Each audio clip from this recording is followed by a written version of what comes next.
안녕하세요. 뉴스반장입니다.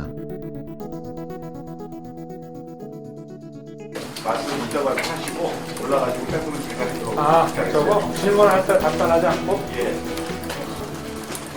그래요? 오케이. 그럼 형님 말씀드리러 왔는데. 예, 하실 거예요. 일단 하시고 나서. 제 아내와 관련된 논란으로 국민 여러분께 심려를 끼쳐드려 죄송합니다. 이후 여하를 불문하고 경력 기재가 정확하지 않고 논란을 야기하게 된 것 그 자체만으로도 제가 강조해온 공정과 상식에 맞지 않는 것임을 분명히 말씀드립니다. 국민 여러분께서 저에게 기대하셨던 바 결코 잊지 않겠습니다. 과거 제가 가졌던 일관된 그 원칙과 잣대, 그건 저와 제 가족, 제 주변에 대해서도 똑같이 적용이 되어야 합니다. 아내와 관련된 국민의 비판을 겸허히 달게 받겠습니다. 그리고 더 낮은 자세로 국민께 다가가겠습니다. 죄송합니다. 어머니 나머지 저희가 뭐 하나만 아내분 관련해가지고 네. 그 수사도 임해한다라는 얘기도 있는지 저는 못 들었는데 여기에 대해서 어떠세요? 뭐 제가 이렇게 말씀을 드렸으니까 이 사과로 여러분들 받아주시고, 그리고 뭐 나머지 부분에 대해서는 법과 원칙이라는 것은 누구에게도 예외가 없다고 지금 말씀을 드렸습니다. 1분 2초의 질문과 답변 없는 개사과 낭독회. 이게 사과입니까? 아니면 국민 우롱일까요? 17일 오후 국힘당 당사 브리핑룸을 찾은 윤석열 후보가 3일 만에 마지못해 사과 같지 않은 사과를 마침내 했습니다. 부인 김건희 씨의 허위 경력 논란에 허리 숙여 사과했는데요. 사과문이 아주 가관입니다. 대체 뭘 잘못했다고 사과한 걸까요? 아내의 경력 기재 가운데 어떤 것이 문제인지 구체적으로 밝히진 않고 논란이 된 것 그 자체가 문제라고만 했습니다. A4 용지에 쓴 입장문을 읽었고 질문은 따로 받지 않았는데요. 정작 국민들이 궁금해하는 건 들을 수가 없었습니다. 그제만 해도 윤 후보는 사실관계 파악이 먼저라고 강변했는데요. 하지만 부인 경력 논란으로 윤 후보의 지지율이 출렁이면서 당내에서도 우려가 나왔고, 이에 마지못해 또 애둘러 1분 2초짜리 개사과를 선보인 거죠. 내 아내와 관련된 논란으로 국민 여러분께 심려를 끼쳐드려 죄송합니다. 이후 여야를 불문하고 경력 기재가 정확하지 않고 논란을 야기하게 된 것은 그 자체만으로도 제가 강조해온 공정과 상식에 맞지 않은 것임을 분명히 말씀드립니다. 여러분께서 저에게 기대하셨던 바 결코 잊지 않겠습니다.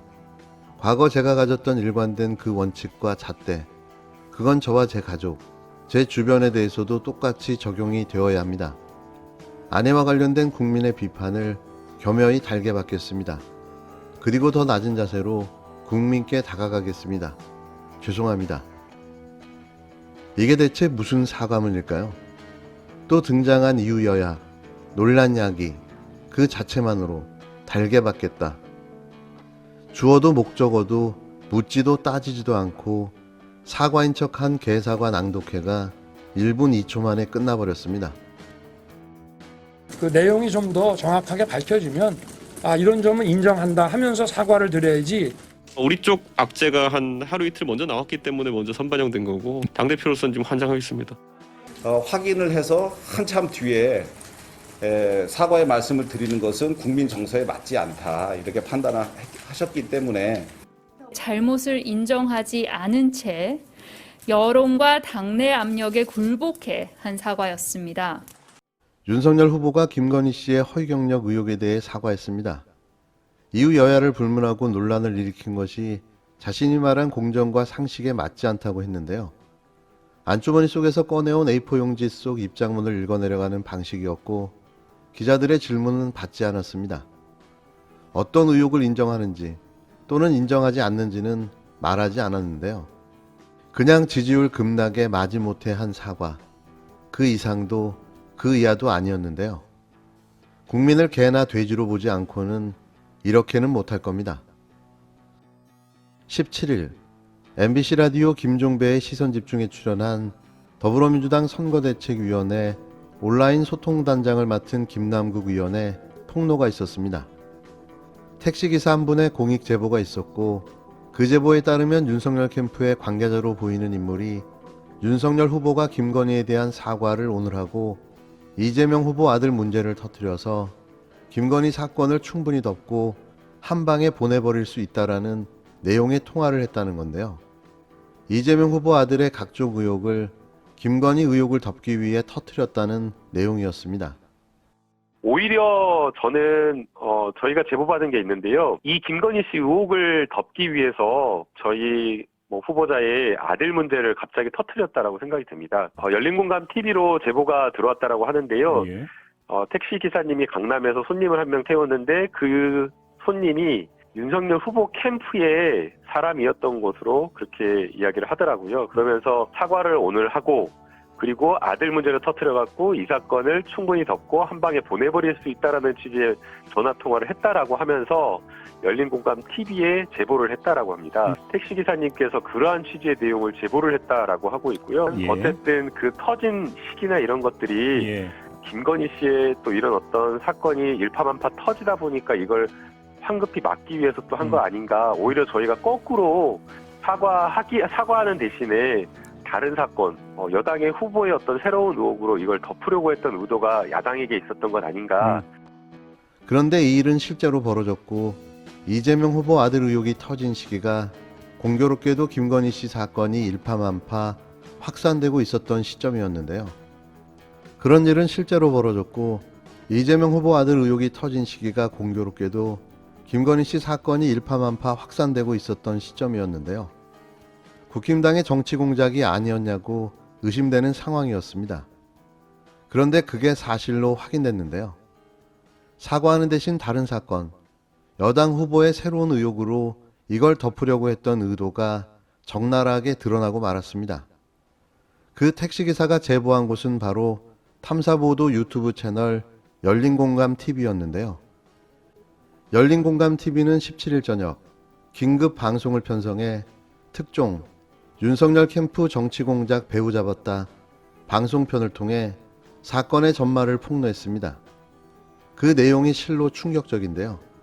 우선 윤석열 캠프 핵심 인물인 주진우 변호사로부터 이재명 후보 아들 도박건을 터뜨린다는 말이 언론 보도 이틀 전에 미리 나왔고 이는 주진우 변호사가 택시를 타고 이동하며 통화한 내용이 택시기사에 의해 제보됐다는 건데요.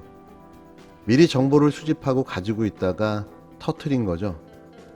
주진우 기자는 검찰 출신 변호사로 윤석열 전 검찰청장이 위기에 봉착할 때마다 구원투수처럼 등장했던 정치 검사였는데요. 대표적인 케이스가 검언유착 사건에 이동재 변호사를 맡아 사건을 잘 무마했죠. 쉽게 말해 윤석열 최측근이자 특수통 검사로 이런 공작에 능한 인물이라는 겁니다. 또 이재명 후보 아들이 도박, 즉 포커를 한 사이트의 실제적인 액수는 30만 원 정도인데 도박으로 볼 수 있는가 하는 의문점이 든다며 요즘 20, 30대가 많이 하는 이런 사이트에 환전이 없고 따라서 도박이 아니라는 설명이었는데요. 쉽게 생각해 아이템을 사고 진행하는 방식의 한 게임 머니를 생각하면 된다는 내용이었습니다. 그러니까 사건 자체가 너무 크게 부풀려졌다는 건데요. 마치 전문 도박꾼처럼 짜맞춰진 거라는 거죠. 또 관련 전문가들의 의견을 종합하면 해당 사이트가 입금해서 아이템을 산 후 게임을 할 수는 있으나 돈을 환전, 그러니까 출금할 수가 없고 그래서 이건 도박이 아니라는 건데요. 은퇴한 게이머들이 선수로 활동하는 마인드 스포츠에 임요한 씨가 하는 그런 류의 게임으로 봐야 한다는 겁니다. 제일 의문이 들었던 부분은 어떻게 이재명 후보 아들을 특정해낼 수 있었냐는 건데요.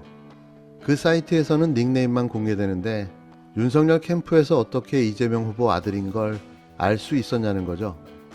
실제로 운영자는 검찰 조사도 없었고 외부의 정보를 제공한 적도 없다고 주장하고 있는데요. 그렇다면 해킹이나 또 다른 경로를 통한 불법적인 사찰로 정보를 취득했을 가능성도 배제할 수 없는 겁니다. 오히려 수사를 해야 할 부분은 이 대목이 돼야 하지 않을까 싶은데요. 어디선가에서 이런 소스를 지속적으로 받아 준비하고 있는 정황인 거죠.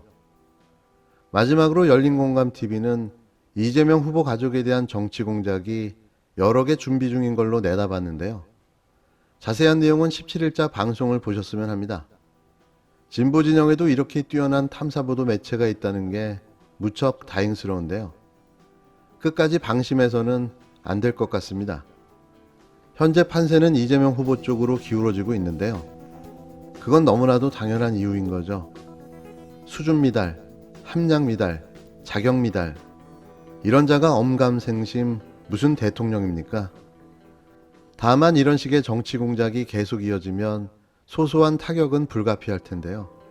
이런 공작에 대해 적극 대응하고 이번처럼 발빠르게 해결해 나가야 할 듯합니다. 앞으로 80여일 남은 대선, 모두가 힘을 모아 승리해야만 합니다.